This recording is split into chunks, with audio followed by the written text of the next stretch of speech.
Have you ever noticed arguments that will arise over the question of the authentic version of something? I'm thinking in particular like authentic type of food, like this is what it means to make real pizza, or boy, pasta is only done this way, or uh, thinking of Polish, like Polish stuff. You have to make pierogi in this particular way. Okay. Um, Kind of going back to the Polish thing, in the time that I've spent in Poland, in Krakow in particular, one of the things that really impresses me is mashups of food that you can find there. So, like two things stand out. One is pierogi that I ran into, and if you don't know what pierogi are, you should look it up.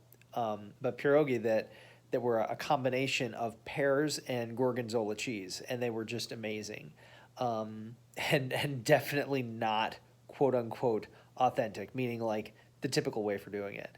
Um, or on the street, there was I remember seeing on the street in Krakow a restaurant like a takeaway place that had like the Chinese takeout type of containers with noodles in them, but the noodles were they might have been spaghetti, they might have been rice noodles, whatever they were, but then all sorts of stuff mixed in that were definitely not like authentic Chinese food, but it was just kind of a mashup of stuff, and it just really impressed me, like this outside the box thinking.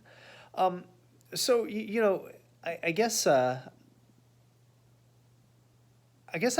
like looking at the whole question of like what does it mean to be like authentic? I mean, like or like pizza.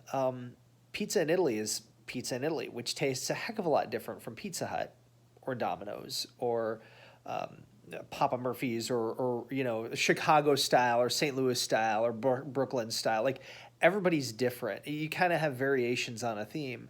Um, and I guess what I'm thinking is what I want to say is, you know, opinions, mixing up flavors, some of that frankly can be pretty awful. But some of it can be pretty awesome and can really improve um, on a simple theme. So uh, I've probably talked about in before like the role my parents played in terms of raising us and like having like expanding our palate. And so there's just about nothing I won't eat. But I guess I really want to if you struggle with that, yeah, I want to offer a word of challenge on that. Um, when you run into new and creative ways of doing things, it can be pretty awesome. The flavors can be amazing, in terms of food or music or whatever it might be. But watch out for getting stuck on authentic too much because probably what is authentic is probably a creative riff on something else that was a riff on something else that was a riff on something else as well. And probably to get back to something that's really authentic, you'd probably have to go back to the Garden of Eden and start right there. So be open to creativity and ask more than anything else instead of is it authentic? Does it work? You all take care.